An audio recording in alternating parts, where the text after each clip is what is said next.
I'm Dr. Sara Jernigan, and I originally was going to be a physical education teacher. So I have the physical education degree and the nutrition degree. And then I met Dr. David Jernigan, and we were in the Air Force. He was in the Air Force, and we were like, what are we going to do after this? And my younger brother actually started going to be a chiropractor. And we decided that, David could be a really good chiropractor too. And then my dad goes, Sarah, you're the one with the best hands. You should be the one going also. So I was like, okay. And so we went to chiropractic college together. And then when we came out, and so before chiropractic college, I was totally into nutrition and doing things alternatively. And praise God, David, he was there with me. His family always had home births, and so it was a normal thing for him. And so even in chiropractic college, we were weird because we had all our babies at home. I mean, when I was going through chiropractic college, taking 35 hours a semester, oh my gosh, I still had 2 babies. And so when I started off, I was on the national dean's list, and then I got pregnant. And so then when I graduated, I just got the thank you Lottie. I made it. And so it took forever for me to even pass the boards because I was always pregnant.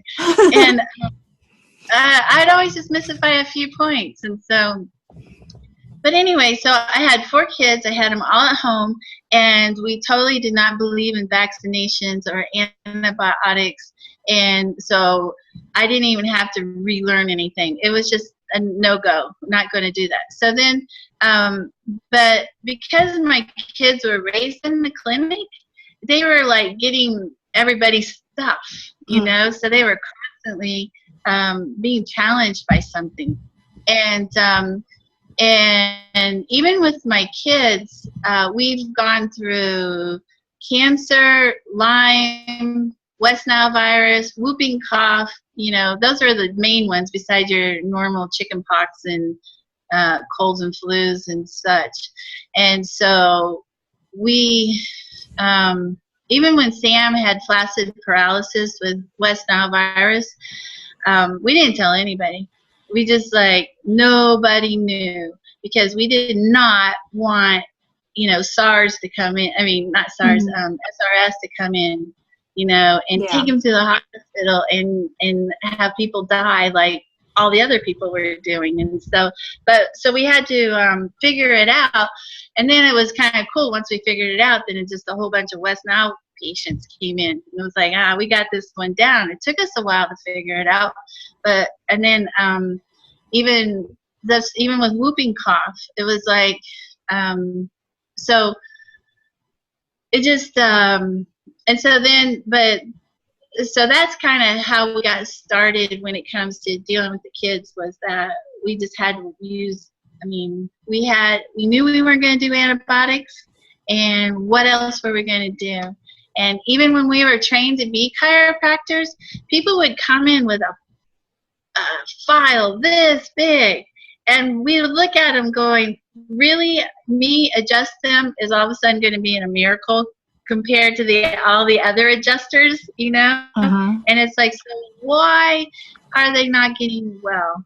And so that's made, I guess we were just born to ask questions and just say why. And so every time a challenge would come in, we would have our tools, but if we didn't have the tools needed to make it work, then we would go and make it and make the tool that we needed to be able to do the job. And so so that's how that part of me. So then you came up with the 30-minute heals. Yeah, because I live out in the country, and even though the clinic, I had all access to everything the clinic has, to strap kids into their their car seats. Yeah, 4 of them. With them sick and everything. Heal. So can you explain the steps in the 30-minute heal? Right. Okay. So it's real simple. You put 2 quarts of hydrogen peroxide and for the kids, 1 quart of hydrogen peroxide and 1 cup of Epsom salt in the bathtub. And let's say it's a baby and she's sick or something. It's okay. Go ahead and mom get in and put 2 quarts of hydrogen peroxide and 2 cups of Epsom salt and hold the baby while you're in the bathtub. And then when you get to the point where the baby can be by themselves, then just do 1 quart of hydrogen peroxide and 1 cup of Epsom salt. And then, and that's when, and the reason I do that is they're sick, and so you want to help the body heal. So you give the body oxygen, and so it can work better. That's with the hydrogen peroxide. Plus, when you're sick, your body actually produces hydrogen peroxide to kill stuff. Yeah, and then the Epsom salts. The main function is to pull the toxins out. So the body doesn't, when it's trying to go after the virus or the bacteria, it doesn't, it reduces the load of how much stuff is in the bloodstream and the body, so then it doesn't have to attack a huge amount. And then plus the magnesium sulfate, it's a great muscle relaxer and makes the body work better.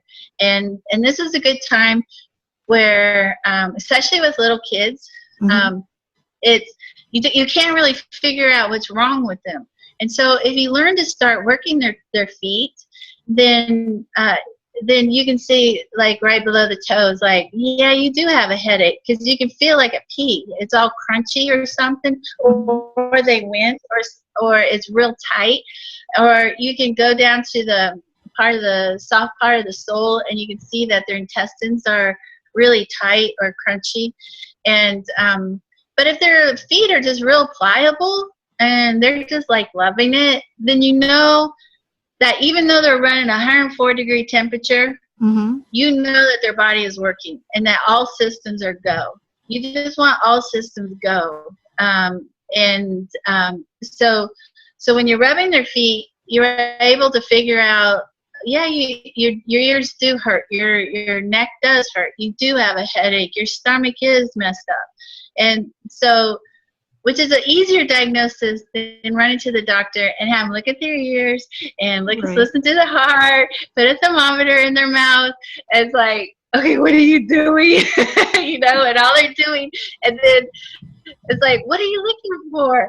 I mean, none of that tells you which system is working. You can't tell by those things if it's the liver, if it's the pancreas, if it's their spine, so it's not that hard. You just put a little foot map right next to you, and you just start working it. And then when they flinch or you feel it, then you're like, oh, okay, we got to support the intestines. Maybe, oh, I didn't realize you were not pooping well enough or something like that. And so that's why everything got backed up. And so, anyway. Java is, anyway, I was just figuring out why my computer's screaming at me. Okay, so so then that's a great time to put in, like, if they're having fevers, that's a great time for the antibacterial stuff. If they're just really, let's say it's a kid who's like autistic or just cranky or angry or something, then you would use more like lavender or peace and calming, and since they're hot, then the oils would get better into their bodies. And then right after that, then my kids, and then that's when I give them the remedies, like Virogen. That was the main go-to when they were little, was Virogen. Then you just put them to bed and then they sleep. Yeah. And so I never had to, like, deal with kids that were just crying incessantly all the time because they were in pain or something. I never had to run to the doctor's office, and of course I would never take him to the medical doctors. But even so, for me to say I would never take him to the doctor's office means I would never take him to the clinic, because I knew that if I could just give them, if I can pull out toxins, if I can get their bodies to relax, if I can get the oils and the remedies in them, and they will sleep. And then the body will go to work, and they would start building, killing the viruses and bacteria itself. And probably really if I was to stand on a soapbox, because my kids go, I don't feel good, I'm hot, and I would go, yay, your body's working, you having a fever, go, it's great, you have a fever, which is totally opposite of what, it's like, oh, my kid has a fever, oh no, I gotta stop it, right. I gotta take a fever reducing thing. And I'm like, no, that's how the body burns up the chaff. That's how the body burns it and kills the viruses and bacteria. When you stop the fever and you cool it down, then then what is the body going to do with all the bacteria and the viruses and the parasites and everything that invaded? It's going to get stored somewhere, and it's like, well, and then it's going to come back again. And so then it's like, my kid is always sick. Well, maybe it's because the body's trying to go into fever. You keep stopping it, and so it has to kind of pop up again and do it again. So if you just fever it, let it go, and even wrap them up in blankets, and you can even use wool, linen to wrap them up, and it makes you even hotter, so you can get even more fever. Oh, I'm sure they want that. Because once you burn it up, then, it's not is there a point where it's too high, though? Is there a point? That's when you put them into the bathtub again, and then you add ginger. Okay. And so all you're doing is just lowering it. So maybe it's 104, and then you bring it down to 99. But there's still, the fever's still there. You just lowered it. And the bathtub will pull out the heat, and the ginger will come in and start. So you mean ginger essential oil, ginger root stuck in there, or dried ginger root? What do you use? Powder? Well, many people don't have ginger oil. So what you do is you just buy ginger, you put it in the freezer, and then when they get sick, you get a cheese grater. And you just take that frozen ginger and you grate it into the bathtub. Okay. So you always have it. And, how much do you put in there? As long as I want to do it. It's nothing mathematical. And then I'll do that with lemons too. Like I'll squeeze lemons, and then I have just the leftover lemon. I'll throw it in the freezer, and then when they are they're sick, I'll just throw like 5 or 4 half lemons in the bathtub, and the healing properties of the lemon will actually help too. And so I keep things like that in the freezer. Oh, that's a good idea. When the time happens. The one thing that I tend to forget to do is and I never say the word right, molybdenum. Molybdenum. Yeah. That's the one thing that I tend to forget to do. I do all the rest of it. I send them to bed, and I don't necessarily do that one all the time. What's the purpose of that step? I always use molybdenum like an aspirin. Okay. So it's like if they have pain, you're never having pain because you're deficient in Tylenol or ibuprofen or Advil. Your body really is not deficient in those things. But so something is causing it. So the molybdenum will grab the invader and then help your body just eliminate it, pee it out. And so it's kind of, and so it's just it's going towards the cause of why, maybe they're having a headache because something they ate, that they reacted to, and instead of going, what did you just eat? Maybe they like Doritos.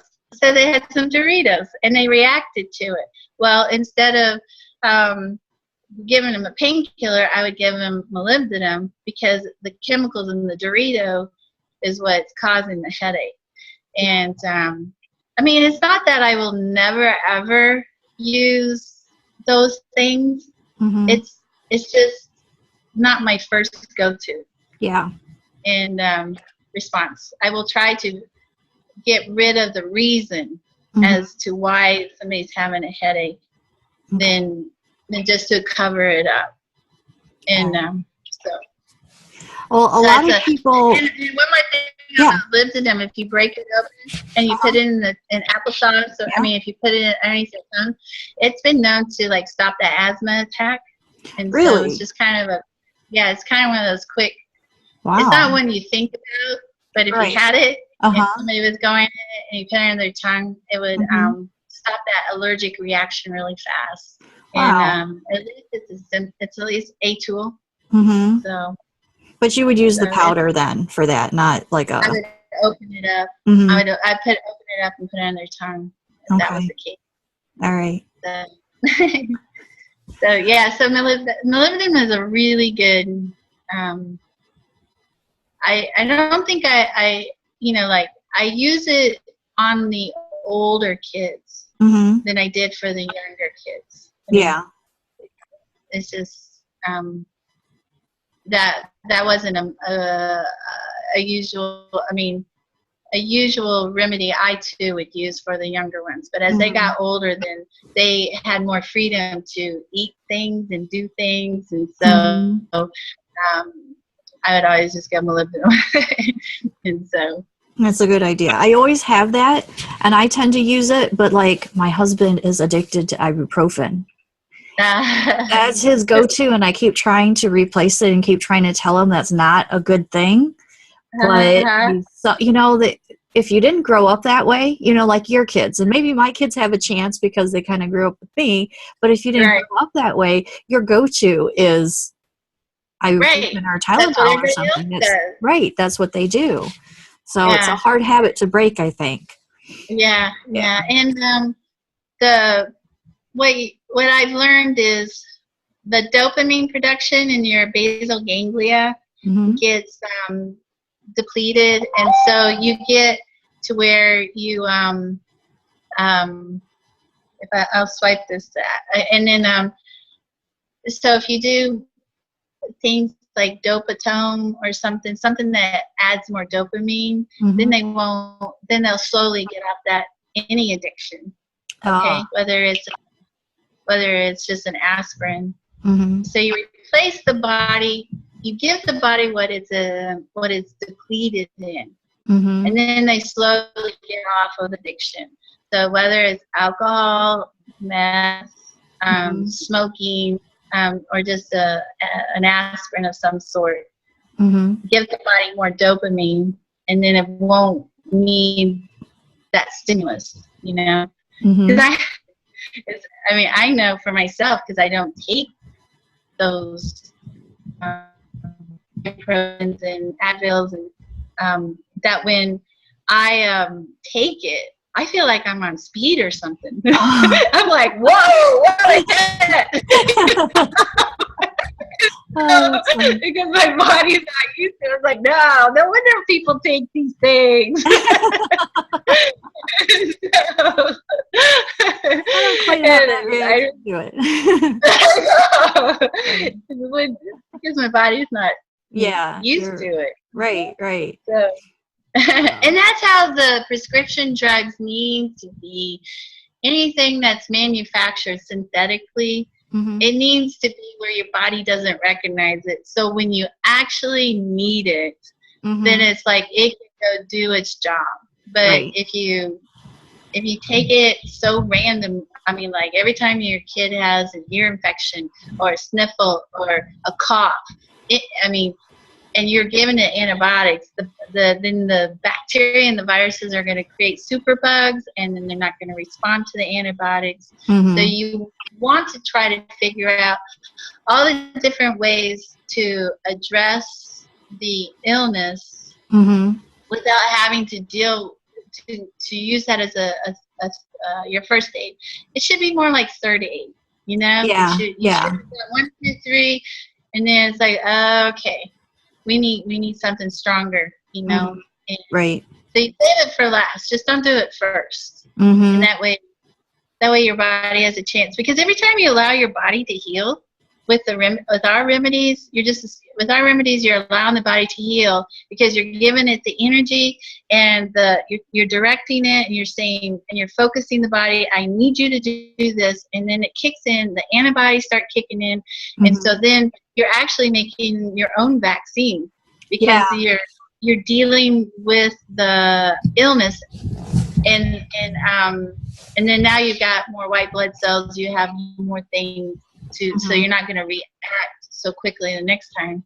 Can you talk about And the energies a little bit more? Because sometimes when I've recommended your antitox basic formulas, people look at the ingredients and they go, oh my gosh, there's this. I'm like, no, it's energies. It's not really like bits and pieces of like spinal cord and gross stuff in I there. know. They freak It out. honestly, And I try to explain them, and then all of a sudden they're like gone off on this rabbit trail that they just can't come back from.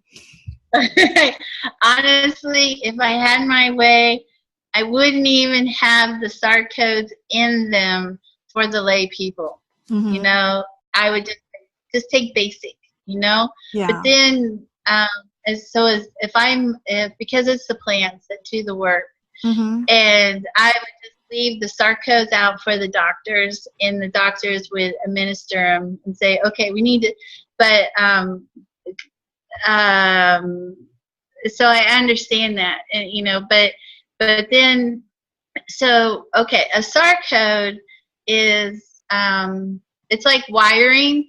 It's like I have a box of a whole bunch of outlets, but this wiring goes to my refrigerator, and this wiring goes to my dryer, and this wiring goes to the outdoor lights. Okay, so a SAR code is basically directing where you want the remedies to really focus on. And so you're saying, I need you to focus more on the central nervous system and the peripheral nervous system. So your body is extremely energetic. I mean, if I mean the to for me to go like that, just to do a quick action, yeah, we can break it down and do the nervous system and how the synapses and everything went, but really it's too slow. It's the energy that goes in your body is what really makes you go. I mean, you can break it down in all the blood and the muscles and the cartilage and everything and see it physically, but you have to understand that your body is very electrical. And you know that by how you can go from one situation to another situation and you don't feel good, because you can feel energetically somebody or something, it's like, and so there is and there's tons of research out there and tons of things now versus 20, 30 years ago that actually shows you how energetic you are. So if I could speak the language, that's all I'm trying to do, is I'm just trying to speak the language that the body already understands. You, the layperson, might not understand it because you don't even know why your heart is beating. You don't even know why your stomach digested. You don't even understand why your body just took that food and did what it did, but we accept it, all right? So, just because you don't understand the mechanism doesn't mean the body doesn't understand it. The body totally understands electricity. And so when I'm trying to communicate to the body in an electrical way that it can understand, then I could get the remedies to go towards a certain situation of the body. And so can I prove that? Not really, but that's because people are, if I took 100 people, everybody is so different. I mean, there's nothing standard on them. But I know I know when I go to test out remedies, the body will actually choose which one it wants, whether it wants the musculoskeletal, whether it wants the cardio, whether it wants the CNS, or one of just the basic. But as the one who actually makes the remedies, believe me, it's the plants that are actually the powerhouse. So it's like, don't even worry about the sarcodes. It's like just leave it alone. Just put it down. Grab the basic. Okay. It's all that you need. It's all that you need. Okay. And so I should just start telling them, go with the basic and don't worry about all the other stuff. Right. Just because that's the workhorse. Mm-hmm. And you always have to work with people's where they're at with their understanding. Mm-hmm. You know. Right. Okay, so another thing people have been asking me about a lot lately are parasites. For some reason, I don't know if it's just me or if it's become like more out there or something that people are realizing, oh my gosh, I probably have parasites. What do you do about that? So it seems to be a topic, at least for me lately. What do you suggest for getting rid of parasites? First, I want to say, hallelujah, praise God. People are even asking the question. We cut our eye teeth on parasites 20 years ago. And it was just like, they'd have all parasitic symptoms, and nobody was ever addressing it. And I am so happy people are even asking, because when you ask, you can get the right answer, you know. And so Paragen is what we use for parasites, and because the way we test and we can figure out things without the blood work and the X-rays and MRIs and everything, we were able to figure out that this guy had malaria, but he'd never been outside the country. But he lived close to the airport. So theoretically, malaria could have got trapped in the cargo and then been, released next to the airport. But and so they were so surprised we actually ordered a test in Kansas for malaria type thing. But the test proved that we were right. And so Paragen was the remedy that we found that will deal with the malaria, and then because that's such a cyclical parasite, and it really encompasses the Paragen, because it's a plant and it's not a drug. It really encompasses a lot of parasites, and so I wish I was not so overwhelmed with so many things, and I could always collect all the data from all the parasite pictures that we get from people. They will they see it coming out of their skin. Ew. They'll see it coming out of their, I know, and they'll have it in their eyes. Yes, I've seen that. And they'll be eliminated through their feces and stuff. And so Paragen is my go-to, and then of course I like to use the molybdenum, because just because you kill something off, now you have these things floating around that are dead and you feel awful. Okay, so just grab it with molybdenum and let the body get rid of the rest of it. And but children, they put everything in their mouth because their mouth feels things. That's how they feel things.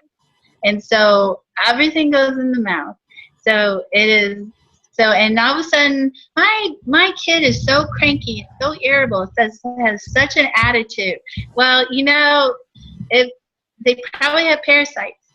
And so just get rid of the parasites and then their aggression and their anger, and they'll be calmer and peaceful.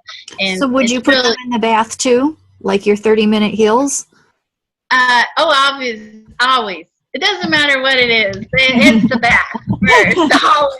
I don't care what the symptom is. It's always the bath first, because it makes the body work not so hard and it makes things work easier.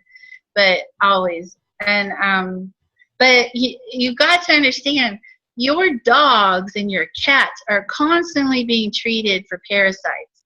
We live in the same environment. So why is this such a hard thing to think that humans do not get parasites, you know? Yeah. So I am so happy people are asking you. And it's good to have a good colon cleanse with it, because you have to remove it, and if you're not eliminating properly, it's going to impact you. So, well, I use vitamin C when I want to clear out the colon. What do you use? Vitamin C is a good thing. I don't think that's my go-to remedy. Then I mean, I use it for other things. So, I just think that I have people actually just go get a digestive cleanse. Okay. Or I'm not really like well, one thing is I just want to make it easy for them and for them to start learning. And so when I say go to the store, then they'll not ask questions and stuff. And there's really not, I don't think there's anything that for a cleanse you could go wrong with any brand, you know. Okay. And mostly fibers and and you need to loosen it up. But I'll use Epsom salts. Drink it so I can pull the water into the intestines. Yeah. Maybe I'll use vitamin C next time. You got to take enough of it to make you go. Okay, it's good to know. So every hour you got to take more until you go like tapioca, and then you stop. Okay, well that's good information. That's easy to. Well, you know, and it's really cheap too to do it that way. You know, people, when they talk to me, they're like, oh my gosh, I've already spent all this money on X, Y, and Z. Or I take this med, or I take, you know, whatever. And a lot of them come to me and say, I just don't have the money or the resources to do anything else. So not only are they frustrated, but they've used a whole bunch of their financial resources, and they're not sure they want to try something else because it may be too expensive and it may not work again. Right. So, the vitamin C, that's a great idea. Yeah. I'll tell them that next time. Okay. All right. Now to the expected questions about Lyme. Okay. Tell me about your Lyme formulas, how they work, what order to take, how you created them, you know, all that stuff.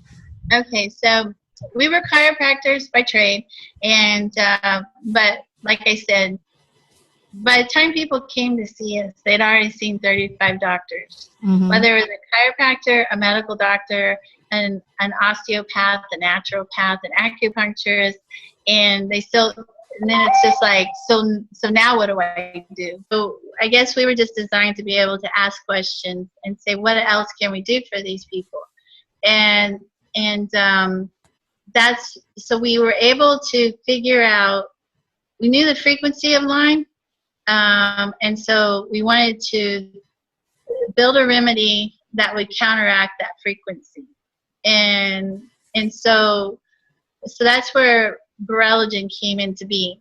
And we knew we were doing the right thing because there was this test called the Lyme Urine Antigen test, the LUAT test.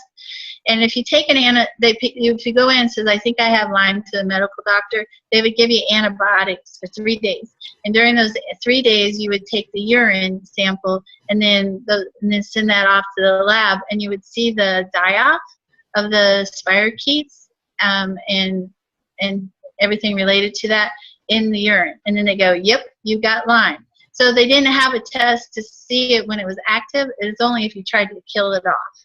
Okay. And then, so a high positive was like 45 with antibiotics, okay?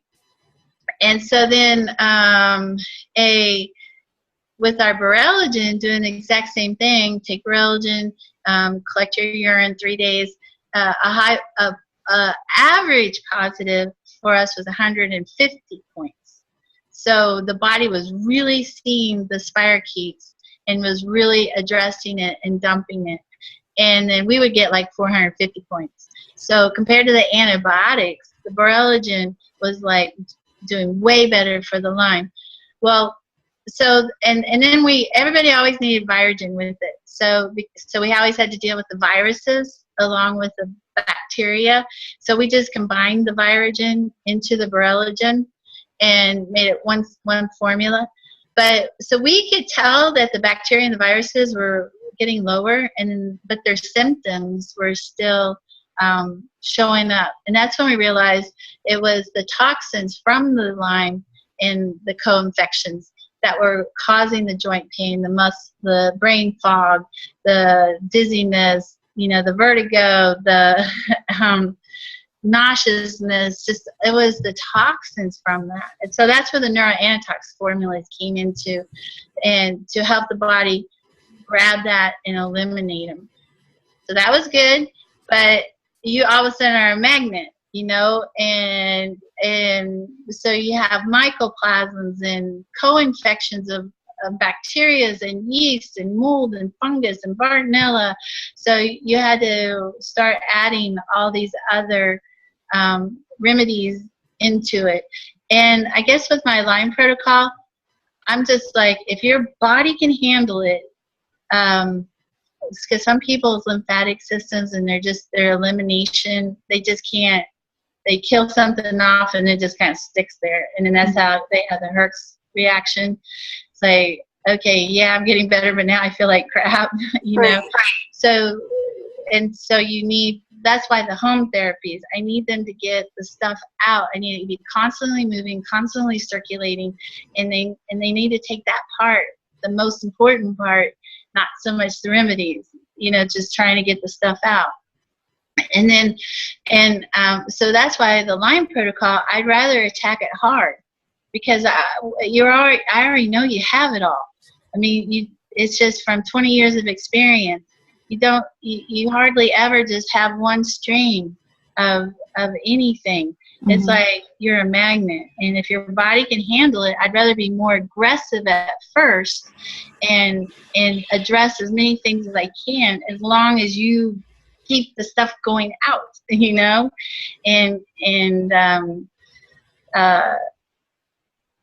so that's what I have to do from a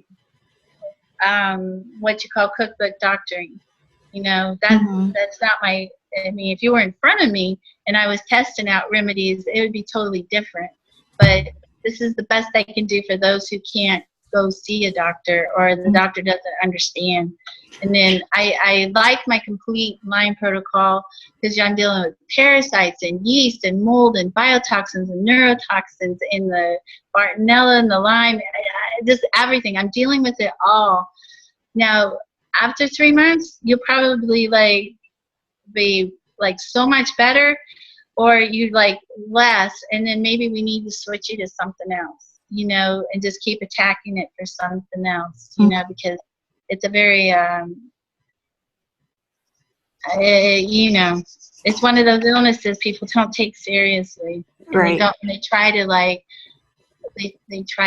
they try to do it slow. I mean, just take a couple of bottles, Yeah. Sometimes if that's all it is, that's all it is. I'm okay with that. But by the time they see us, it's not, we're just a couple of bottles, Right. Yeah, it's been too long. 10 years, yeah. So when you're talking about dragging all the stuff out, what are you using to drag it all out?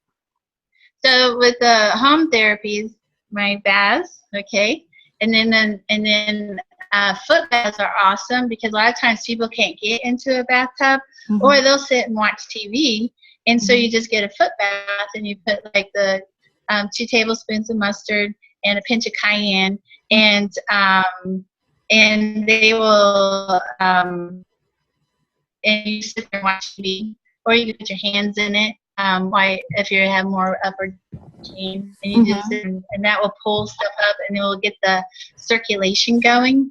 And in the meantime, I like oil pulling. Just swishing coconut oil in your mouth, that's going to pull toxins from out of your tissues, mainly because, so you can do the oil pulling while you're doing the foot baths, okay? And then after that, the other things, if you can find an infrared sauna or an ion cleanse, or do coffee enemas, Douching. A lot of women need to douche more, and it's a great way to get remedies into you from that level, and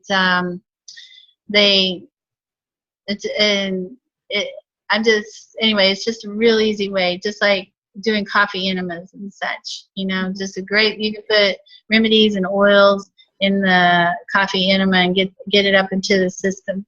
There's all kind of medical stuff about treating through the colon, because that's like your second brain. Right. And so anyway, and I like it if people will buy magnets and linen. I think that speeds up healing. And so those are, there's just, I would prefer the 35% hydrogen peroxide versus the hydrogen peroxide you get at Walmart. But see, that's simple and it's easy. Grab it, go. Yeah. And it works. Right. But the 35% hydrogen peroxide, it's an investment. But you don't have to use as much. So much. No, and it's pure, and then you don't have to worry about and so like even with the Epsom salts, there's even the spritz of the there's things that are better. Yeah. Well, plus when you buy the hydrogen peroxide at the 35%, it's usually the food grade. When you buy the little brown bottles at the store, they're not. And I always tell people, if you can afford it, go get the food grade, because it's soaking into your body. And if you food grade, if it's soaking in. But you mentioned mustard for your foot bath, and I want to go back to that for a second. I was told not to use mustard if you had a fungal problem or if you had yeast issues. So I bought it, and it's sitting on my shelf because now I'm afraid to use it.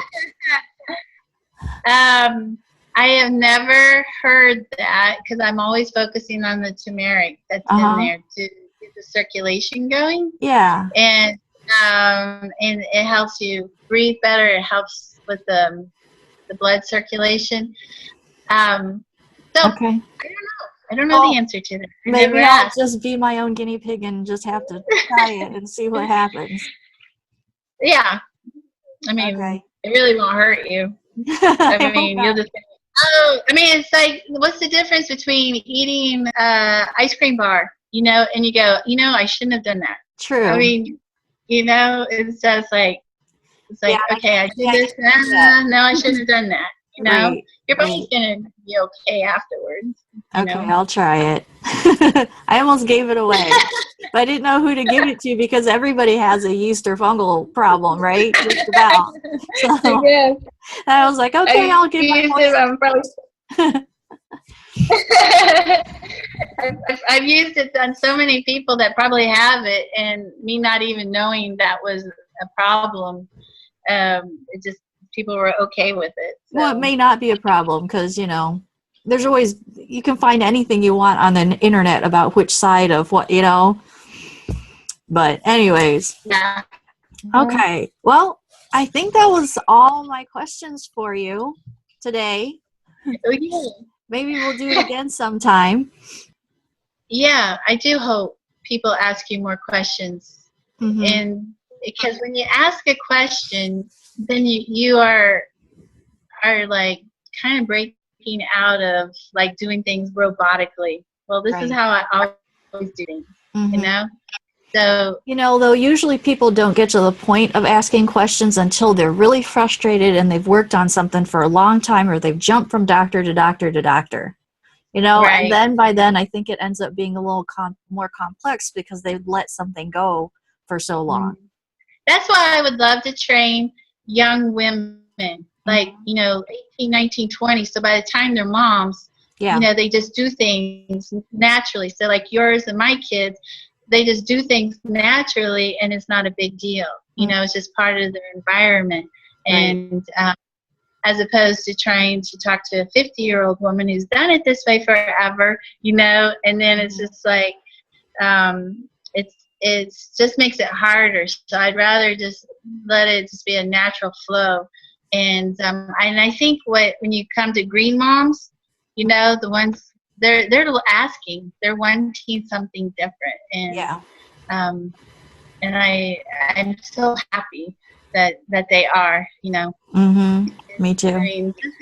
I mean, just the other day, a woman in our church came. She has a brand new 6-week baby, right? And I'm just like, and he has cradle cap, and I'm just like, okay, coconut oil and apple cider vinegar, you know. And I was just like, and she's like, really? And it's so nice for me because I can just go Google it, you know, and it's all in there about eczema and coconut oil and eczema and apple cider vinegar, you know. And so it's nice when people are real receptive, and then they just go, oh, okay, I'm going to do that, you know. But it's nicer for me that they can Google it, and, you know. It's like, don't take my word for it. It's out there now, you know, so it makes my life a lot easier. That's good. Okay, well, I don't want to keep you too long. We've been at this for a while now. But I really appreciate you taking the time. I really do. So it was a pleasure for me too. So thank you. Thank you. Okay. Thank you. Thank you. See you later. Bye. Bye. As the neuroanatox has sesquiterpenes and sesquiterpenes, alpha and beta pinene, and campheine, and see, and those things have been shown to cross the blood-brain barrier. But he says the exact mechanism, since it would be nearly impossible to test the exact biochemical mechanism as to how clear how it clears the ammonia. He goes, I suspect it blocks the production of urease enzymes produced by Borrelia that causes the excess ammonia to form in the first place. So he says the neuroanatox does not pull ammonia out of the body. He says, I believe it blocks its production and enhances the body's conversion of ammonia into urea, which is excreted naturally via the urine. Now that, I think I can explain easy. So ammonia is the biotoxin. So if you can get the body to convert it to urea, then the body will eliminate it. Now that's simple and easy. But how you get it out of the brain is the part that I don't get, because the blood-brain barrier was made so that things wouldn't pass it to get into the brain. But it also blocks things from getting out of the brain if it gets in there. Yeah. So how do you do that? Well, you know, like Dr. Streit, who works with Dr. David, we have conversations on gluten. And like he says, even gluten will cause the membrane to allow things. I mean, will weaken it, and there's a lot of things that will cause things to weaken the blood-brain barrier. But small chemicals like alcohol, cocaine, and stuff will cross into the blood-brain barrier. But when they're like fat molecules, then they won't. And so. So I think, I don't know, it's like I've been thinking about this so much because when you deal with energetics frequencies, you're trying to get the body to do what it's supposed to do. And like when you put like oils or even the remedies on right here topically, it's like I'm trying to get the body to recognize this is not good, you know, and then the body somehow switches. And how on earth do you explain that? But I know that's what I do. I try to get the body to recognize what's going on and do something about it versus just going in la la land and allowing things to happen. I mean, I don't know, like when I'm using my hand, like, can you see? Let's see, go slow. So like when I am doctoring, my hands are like, this is chemicals. And so I can go, you know, do you have allergies, yeast, parasites, deficiency, toxicity, bacteria, virus? So I can do that. But my point was when I hold this mode and I go to adjust somebody, I am telling where I want the bones to move without me actually moving it like a regular chiropractor, just thrusting, you know. Mhm. And so I'm actually telling the body, this is how I want it to go. And when I'm doing ligaments, I'm just kind of like 2-pointing it, and I'm saying, this is how I need you to fix it. And so it's like I'm communicating with the body that this is what I need you to do. And it's not so much I am doing it, it's just that I'm like saying, I need you to do this, you know. So the remedies are kind of like, with that whole event where you're trying to get the body to do what it's supposed to do, you know. So if Right. you can, like when you put linen on your head and you do magnets and stuff like that, you're trying to get the body to release, versus as opposed to doing it via a chemical reaction, you know, like pharmaceutical drugs are trying to, like trying to invade and come out and stuff like that. So